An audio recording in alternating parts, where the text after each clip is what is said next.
তাহলে অনেক দিন পর আমাদের একটা মোটামুটি হলেও খুশির খবর আমরা পেলাম। যারা বিশেষ করে তোমরা স্কুল সার্ভিস কমিশনের পরীক্ষা দেওয়ার জন্য বসেছিলে, অনেকদিন ধরেই কোর্টে কেস চলছিল আপার প্রাইমারি নিয়ে। আপার প্রাইমারি টেট কোর্ট বলে দিয়েছে 2026 সালের মার্চ মাসে নিতে। কি হয়েছে, আপার প্রাইমারি টেট লাস্ট হয়েছিল 2015 সালে, এক যুগ কেটে গেছে, তারপরে আর কোনো পরীক্ষা হয়নি। এই নিয়ে যথারীতি কোর্টে কেস হয়েছে। সরকারের তো পরীক্ষা নেওয়ার খুব একটা ইচ্ছা থাকে না, কিন্তু তোমাদের কাছে এই যে গুড নিউজটা এসেছে, এটা শুধুমাত্র এসেছে কিছু উকিল এবং জাজের জন্য। সরকারের পক্ষ থেকে বলা হয়েছিল উই মে কন্ডাক্ট, অর্থাৎ আমরা পরীক্ষা নিতে পারি মার্চ মাসের 26 সালে। কিন্তু কোর্ট বলে দিয়েছে, খুব স্ট্রংলি বলে দিয়েছে। কোর্ট কি বলে দিয়েছে যে 2026 সালে এসএসসি কে মার্চ মাসে আপার প্রাইমারি টেট পরীক্ষা নিতে হবে, এবং যদি পরীক্ষা না নেয় তাহলে যারা পিটিশনাররা আছে তাদের সমস্ত রকম স্বাধীনতা দিয়েছে এসএসসির বিরুদ্ধে আবার কেস করার। কিন্তু যেখানে একটা কোর্টের গাইডলাইন, সেখানে এরপর আর কোনো বাধা নেই। আগে কি হতো, কোর্ট কেসে কি হতো, আগে যারা জাজ ছিল যেখানে এই মামলাটা উঠতো, তারা বলে দিত এটা সরকারের উপর নির্ভর করছে, সরকার পরীক্ষা নেবে কিনা বা এসএসসি পরীক্ষাটা নেবে কিনা। কিন্তু আজকে একদম স্ট্রং জাজমেন্ট এসছে, পরীক্ষা 2026 মার্চ মাসে নিতেই হবে।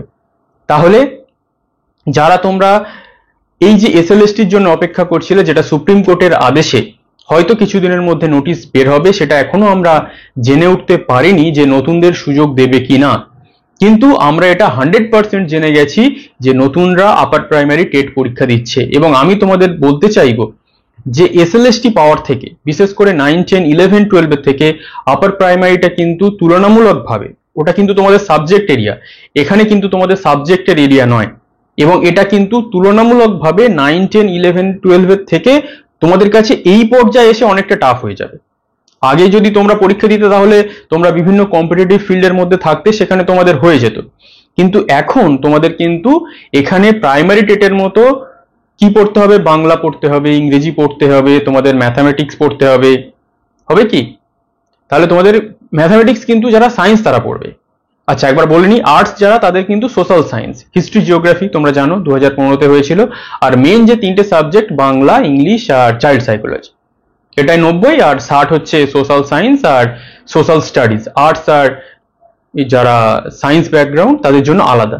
তাহলে এখানে কিন্তু তুলনামূলক তোমাকে অনেক বেশি পড়তে হবে, এবং যদি তুমি এখানে একটু প্র্যাকটিক্যালি পড়তে পারো তাহলে কিন্তু তোমার রাস্তা একদম ক্লিয়ার। এখানে কিন্তু সব থেকে বেশি ডিফিকাল্ট হয়ে যাবে ইংলিশ আর সোশ্যাল সায়েন্স আর সোশ্যাল স্টাডিজ। ইংলিশটা সবাইকেই পড়তে হবে, এবং এখানে কিন্তু ইংলিশ পেডাগজির যা লেভেল, সেটা কিন্তু প্রাইমারির মতো অত সহজ নয়। প্রাইমারিতে যে ইংলিশ পেডাগজি থাকে বা ওখানে যে 15 নাম্বার আরো এক্সট্রা প্যাসেজ থাকে, গ্রামাটিক্যাল থাকে, সেটা কিন্তু তুলনামূলক আপার প্রাইমারি থেকে অনেকটা সহজ।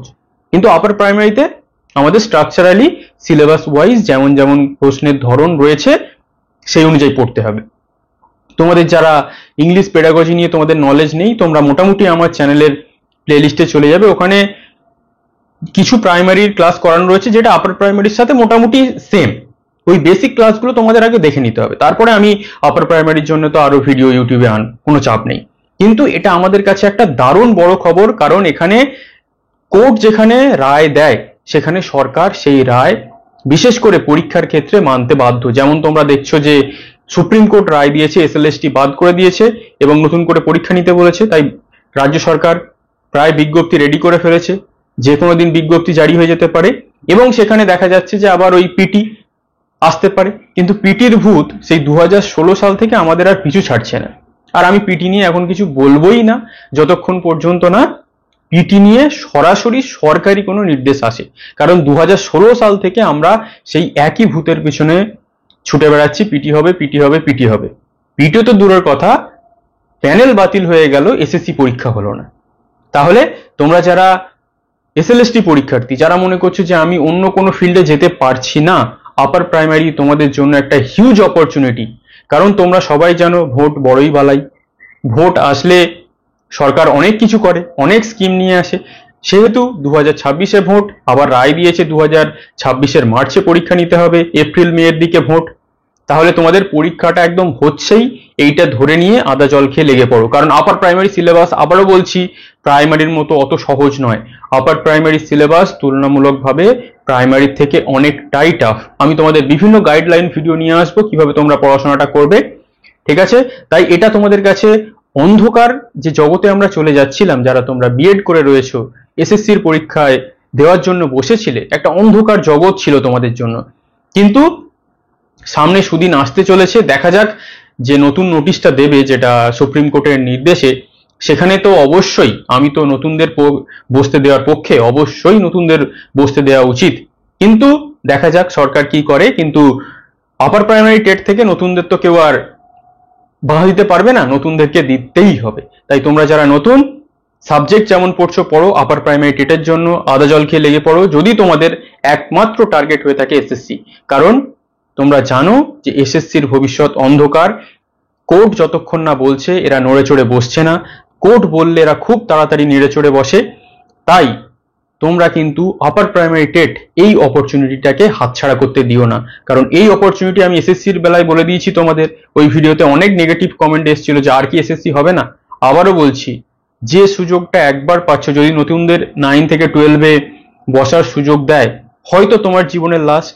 আপার প্রাইমারি যদি পরীক্ষা হয়, হয়তো তোমার জীবনের লাস্ট। কারণ তোমার এখন বয়স 28, 29, 30, 32 এইরকম বয়স। এরপর যখন পরীক্ষা হবে তোমার বয়স হয়ে যাবে 36, 37, 38। তখন পড়াশোনার এনার্জিও থাকবে না, কিচ্ছু থাকবে না, পড়তে ভালোও লাগবে না, জীবন অন্ধকার হয়ে যাবে। তাই এই দুটো অপরচুনিটি ক্যাশ ইন করতেই হবে। এসএলএসটি যদি নতুনদের সুযোগ দেয়, দারুণ খবর। আর আপার প্রাইমারিতে তো সবাই বসতে পারবেই। তারা তোমরা যারা এসএসসির জন্য বিশেষ করে পড়ে রয়েছে, যারা মনে করছে যে অন্য ফিল্ডে আমার ঠিক হয়ে উঠছে না, এই একটা বছর এসএসসির জন্য জান প্রাণ লাগিয়ে দাও। Thank you. বিভিন্ন গাইডলাইন ভিডিও নিয়ে আমি খুব শীঘ্রই তোমাদের সামনে আবার চলে আসবো। Thank you for watching. কিছু কমেন্ট থাকলে অবশ্যই করতে পারো, negative comment always welcome. Thank you.